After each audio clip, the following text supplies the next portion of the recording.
This story begins in the far desert of South Jordan, and the year is 1916. This was the time when the havoc of World War I was at its peak. Here, a boy is shown whose name is Theeb. He also has a donkey. He camps here, and some other nomadic sheiks are also there, who are gambling with each other to spend the night.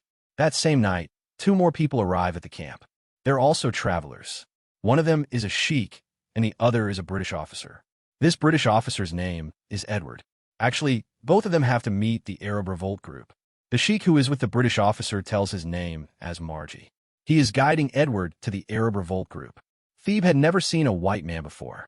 So, for him, Edward looked very different from others. His skin color, his clothes, everything was very different from the local people. Here, Edward begins looking at the things kept by the sheik. Then his eyes fall on a chest placed nearby, and he starts looking at it. Before Theeb gets scared and runs to his brother, we learn that Margie and Edward have to reach the Roman well, where they will meet some Arab revolt people. But for that, they need a guide. After this, the three set out on their journey. Seeing his brother leave, Theeb becomes very sad because he also wanted to go with him. When they reach a little distance, Theeb also goes there. He sees his brother Hussein and his companions, that is, Margie and Edward. Next morning, Margie and Edward are arguing whether to take Theeb further with them or not, because the road ahead is dangerous. The real problem for them is, how will Theeb go back? Now all of them pass through a valley and stop at a place because of the danger of bandits. But Edward wants to reach his destination at any cost, so he moves ahead. At night, they stop because a strong sandstorm is blowing outside. Again, Margie and Edward argue. Edward says, "We cannot take these two with us anymore." Margie says, "I cannot leave them because I brought them here on my responsibility." Theeb and Hussein don't understand anything because both are talking in English. Next morning, Margie and Edward leave. Edward convinces Margie to continue the journey alone. After they leave, Hussein starts packing his things. Actually, he also wants to go with them because he knows Edward and Margie can get lost in this wilderness and they don't know the area well. If they lose the way, they will die of thirst. After some time, they reach another well. Everyone is very thirsty.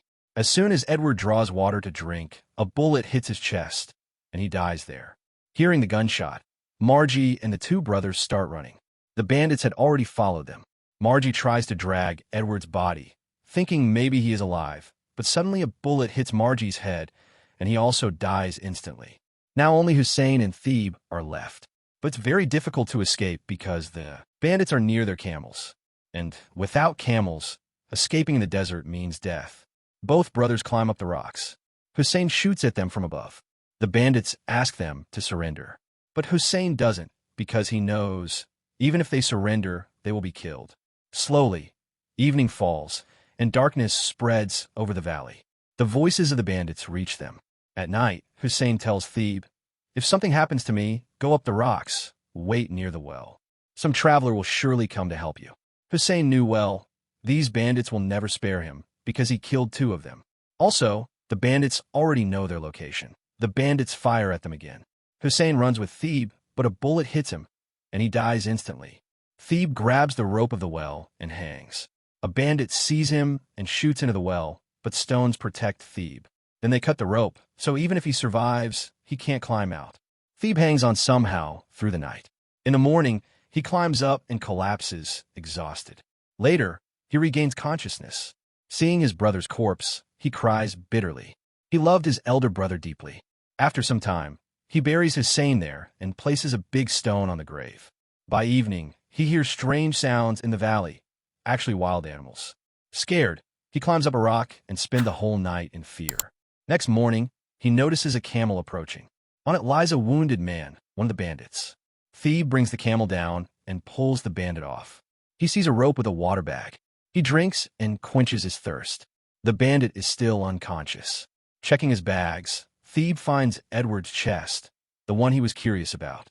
At night, Theeb lights a fire with stones because the desert gets cold. The bandit regains consciousness. He is badly wounded, cannot walk. He asks Theeb for water. Theeb gives him water, but fears he might kill him like his brother. This was the same bandit who had killed Hussein. Theeb points a gun at him. He could have killed him, but he doesn't. The bandit even tries to grab him, but Theeb runs, shouting for help. Yet no one is there. The bandit shouts, "If you run, I'll kill you. Only I can help you here." After thinking, Theeb returns. At night, the bandit drags himself closer. He tells Theeb his name is Hassan. But Theeb doesn't trust him and keeps pointing the gun. Hassan asks him questions. What were you doing here with that British man? Theeb stays silent. Next morning, while Theeb sleeps, Hassan snatches the gun, but he doesn't shoot. This shows Theeb now trusts him a little. Later, Theeb makes bread and shares half with Hassan, warning him not to deceive. Hassan tries to remove the bullet from his leg with a dagger, but fails, so Theeb helps. Then Hassan heats the dagger and burns his wound to seal it. He faints again. Theeb waits beside him. When he wakes, he has Edward's cigarettes and lighter. Here we learn his bandit fellows betrayed him and left him wounded. Next day, they prepare to travel. Theeb says his last goodbye to his brother. Then he mounts the camel with Hassan. At night, though dark, everything is visible. They head west. Next morning, they find themselves on the Ottoman railway track. They follow it toward the station. Hassan says, "This railway is our ruin. The English built it. Before, journeys took months by camel. Now only a week." They meet some Arab revolutionaries fighting against Ottomans. They ask who he is. Hassan lies. "I am a guide, showing pilgrims the way to Mecca." They ask, "Who is the pilgrim?" He points to Theeb. They say, "But Mecca is the opposite way. You're going wrong." They notice the British gun Hassan has and suspect. Hassan lies again. "I bought it in Egypt." The revolutionaries leave. At night, Hassan tells Theeb many stories of his travels. Theeb feels safe with him, but still mourns his brother. Next morning, they follow the track again. They see corpses of Arab fighters allied with the British, killed by Ottomans. Later, they reach the railway station. Hassan hides his gun in the camel's bag, tells Theeb to wait outside, and meets an Ottoman officer. Theeb follows secretly. Hassan gives the officer Edward's belongings, his watch, documents, and the wooden chest. The officer opens the chest. Inside is a detonator, meant to blow up the railway. That's why Edward didn't let Theeb touch it. It was dynamite. The officer asks, "Where did you get this?" Hassan lies again. "I bought it in Egypt." In return, the officer gives him silver coins. He even calls Theeb, wanting to give him a coin. Theeb realizes Hassan is greedy and treacherous. Theeb refuses the coin. Hassan takes all. Outside, Theeb waits with the gun ready. Hassan comes out, counting coins. He realizes his death is certain.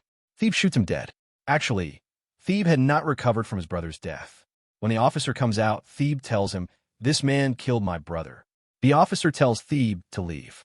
Theeb mounts the camel and rides into the desert. He doesn't know where to go. He cannot return to camp, for no one is there now. He stares into the vast desert. And with this, the story ends.